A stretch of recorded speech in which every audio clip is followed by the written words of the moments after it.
All right, we're back. It's Techmath2.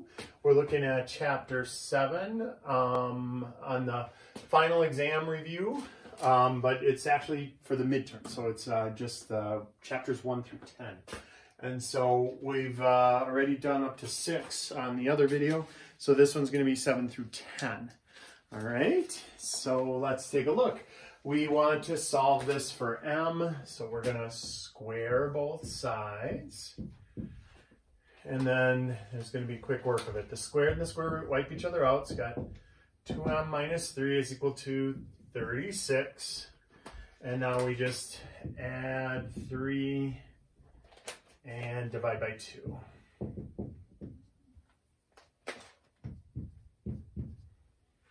And so m is equal to 19.5.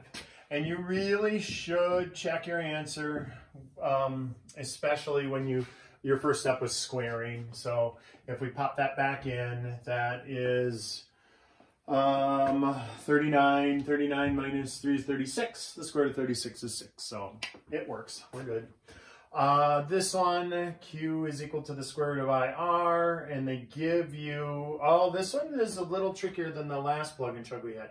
They give you 200 for q, and then they give you 30 for I, and then they tell you to find R. So it's a little trickier. It wasn't as easy as just plopping it in and hitting it into your calculator. So we got to do a little solving. We square both sides, and so then you get 40,000 is equal to 30R, and then we divide by 30. And make sure you mind your decimal places. 4,000 divided by 3.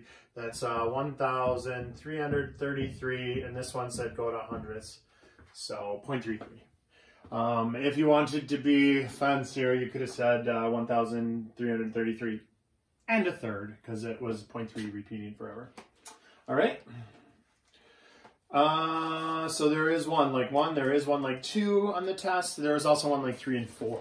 So let's take a look at 3 and 4.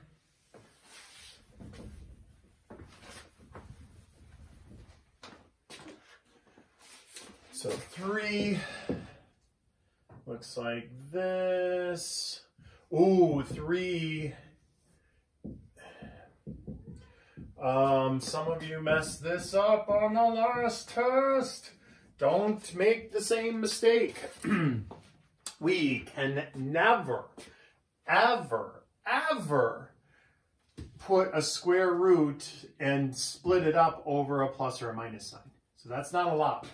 So what we have to do here is we square both sides.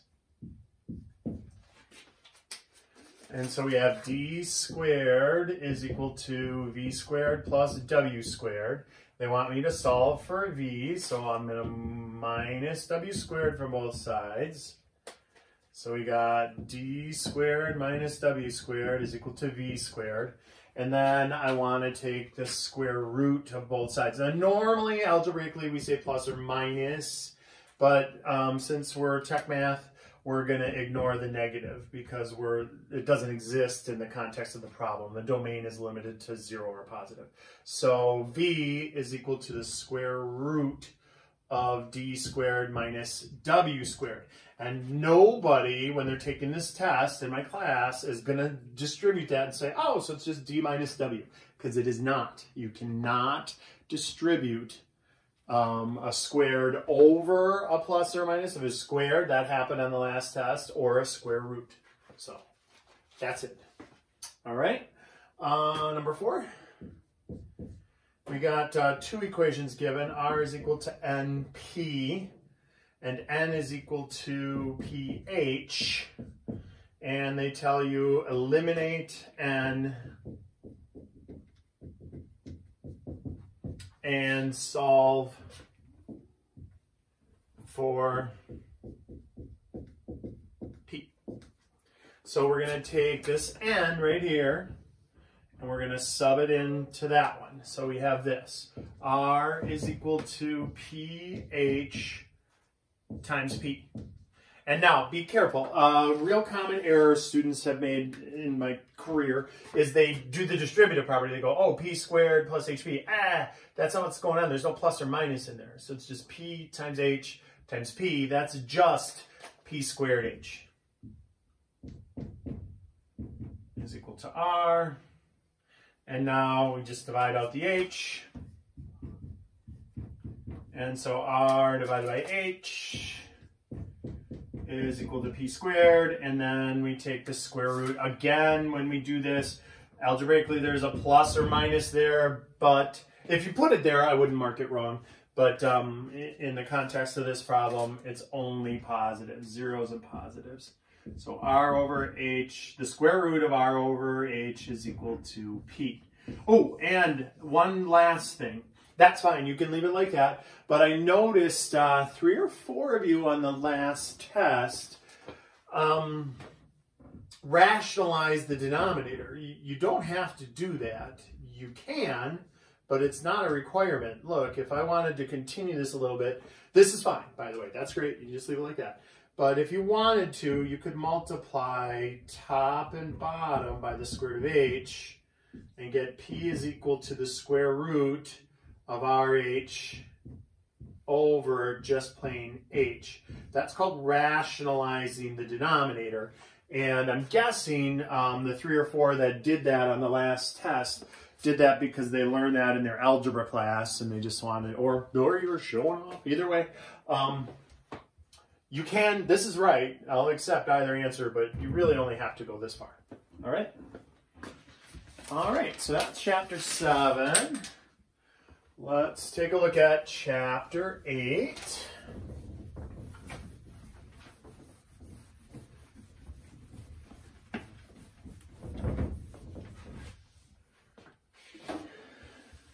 Gravity. All right, so chapter 8. We've got this pretty picture. We've got a circle, center O. And we got this point way out here, P. And we've got 2 tangent lines. At that point and that point. Half tangents, what this book refers to as the half tangent all the time. S there, T there. All right, and so they want us to find 4 things. They want us to find the angle SOT. They want us to find length PS, they want us to find length PT, and they want us to find the OP, the distance OP, so the length OP. All right. Oh, and they gave us one other piece of information. They told us that this is 36 degrees. Right there. Again, this was a very common mistake on that last test. A few of you messed this up, so don't make the same mistake. All right. We're gonna cut that in from O to P. That's gonna cut that into 2 pieces, 18 degrees and 18 degrees. And that's where the mistake happened with a lot of you made that mistake and didn't you didn't split it. You kept it 36 degrees. So let's draw this triangle up here outside of our circle. So this is S. That's my 90-degree angle because that's the tangent. That's what the definition of the half tangent. It creates a 90-degree angle. And then O there, and then P there. But now some of you that made mistakes on this in the last test, you put the 36 right there. Oh, don't do that. That's 18. That's 18 right there. All right?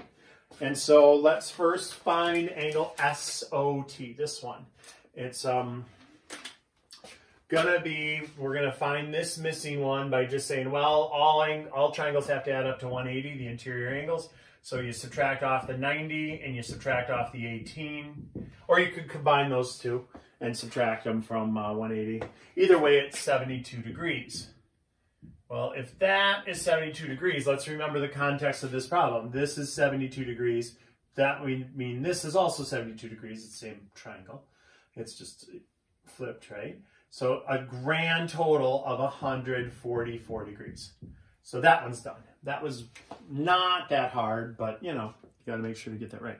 Okay, so now they want me to find PS, this length. Oh, wait, and they gave me another piece of information. They keep dropping more information on you.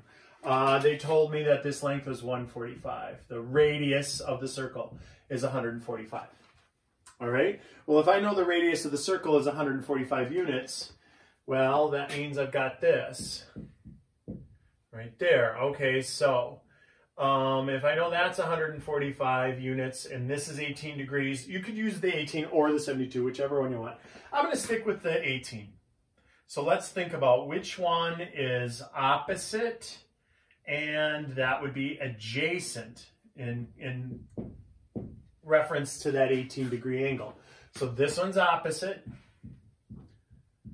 and that one's adjacent, and then that makes this the hypotenuse. And we're going to worry about the hypotenuse when we get down finding OP. But right now, we're just worried about finding this one. So let's figure out opposite and adjacent. That's tangent, right? So the tangent of 18 degrees is equal to 145 over, let's give this a letter. We'll call that one X. All right. So now you cross multiply and solve. X times the tangent of 18 degrees is equal to 145, and then divide by tangent 18, by tangent 18, and, oh man, I just dropped a paper. So then what's X is equal to 145 divided by the tangent of 18 degrees, and they want it rounded to the nearest whole number. That comes out to be 446 for 6.26. It goes on for a long time. But we'll just make it 446. PT is the exact same. You do the exact same calculation. It's reversed. And so now let's find OP. So let's go back and reference this triangle again to find OP. We'll call OP Y. We'll call that Y for a missing, just so it's got a letter.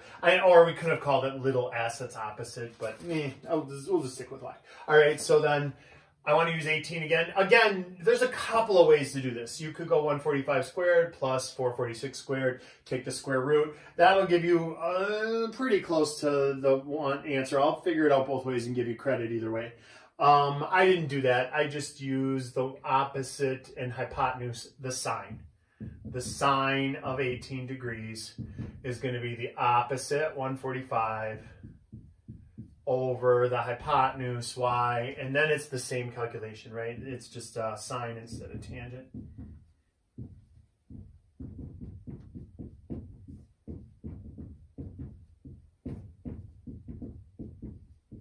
And so y is equal to 145 divided by the sine of 18. That is 469.22. And so we'll just say 469. All right. So there is one like that on the test. Let's take a look at chapter 8, still chapter 8. Number 4. So that was, on the actual test, I don't think they ask you all of those things. They're going to ask you to find like just one of those components, not everything like that. All right.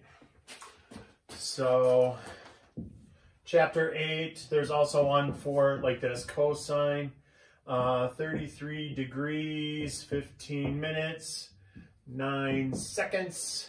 And again, you can use your calculator to do that.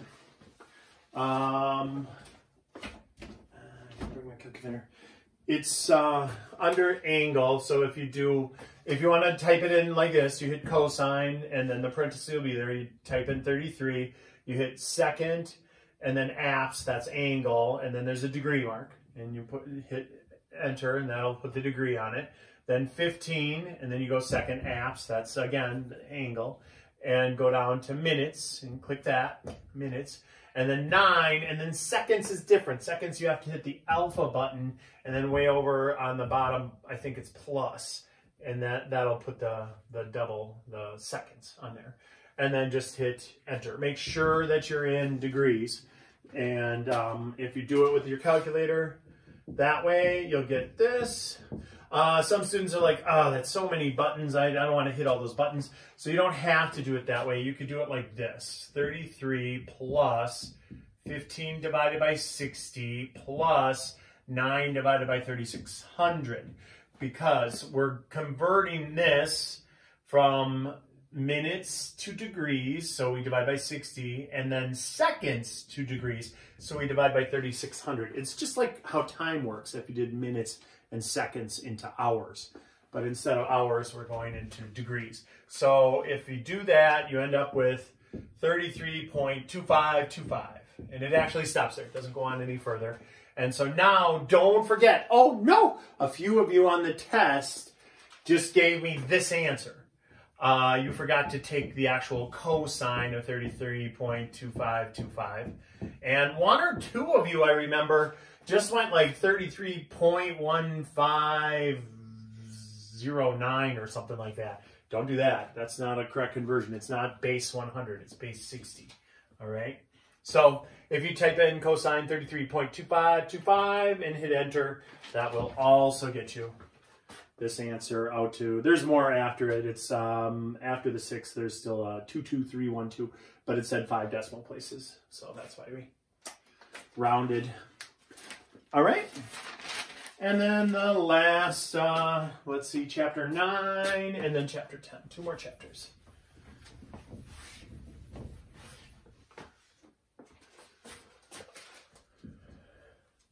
So chapter 9, there's one, like number 1E, there's a bunch of them, but I don't want you too worried about it. Plus blank equals 1. That should be relatively easy because it's open notes.